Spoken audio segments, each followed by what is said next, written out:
So the emotion that I came up for the capstone is called blarf.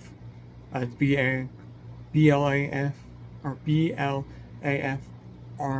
blarf.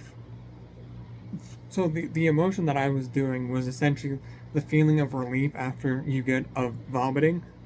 I noticed from other people talking about how good you felt, or how relaxed you felt after being sick, and even though all the fighting and nausea of going back, are you going to throw up, are you not going to throw up, was something that a lot of people were talking about.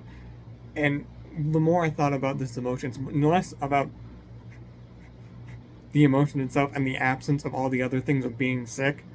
So what these feel is going to be a sense of release, of calmness, the lack of nausea that you get, the lack of instability in your stomach of vomiting, the whole are you, aren't you going to psychologically, are you going to throw up is gone. um the reason why this is possibly a reward, or like the final, this being able to, like, this sickness is done with, you don't have to deal with, it could signify that you're finally getting over some sort of food poisoning, or of the example that I got with is a lot of powerlifters and bodybuilders, when they work out their legs, they'll work out to the point where there's no, all the oxygen from their upper half is going to their legs, so they end up throwing it up, and that sense of finally there's peace is a big thing. Some of the reaction is like you're finally sitting down, you can relax. uh, it's almost like you're done doing a long distance sprint, panting, deep breathing. There might be some tears. One of the things you could do, you see people associated, is eat some light food to get the taste out of the vomit. Drink water. One of the other things is when you're going through this, whatever you're doing is thrown out the window, and you're all you can do is focus on the fact that you're not sick anymore. So, for the last bit, the thing that I was personally thinking of was low power distance versus high power distance.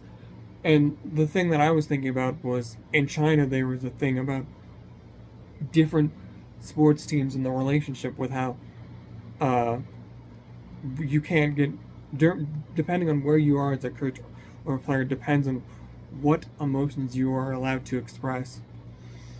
So when you were a player, you could never really get mad at the person guiding you or controlling you, but it was very common to show anger or discomfort or stoneness. And for the most part, if you were a coach, you were supposed to so stoicism. And I was thinking, maybe if you were in a lower distance power structure, maybe it was more likely to be able to show these emotions and do it, and show that you're able. Well, when you're in a high power, such as maybe like a parent, and you can't even throw up to begin with, you can't even do this. You just have to get on with your life.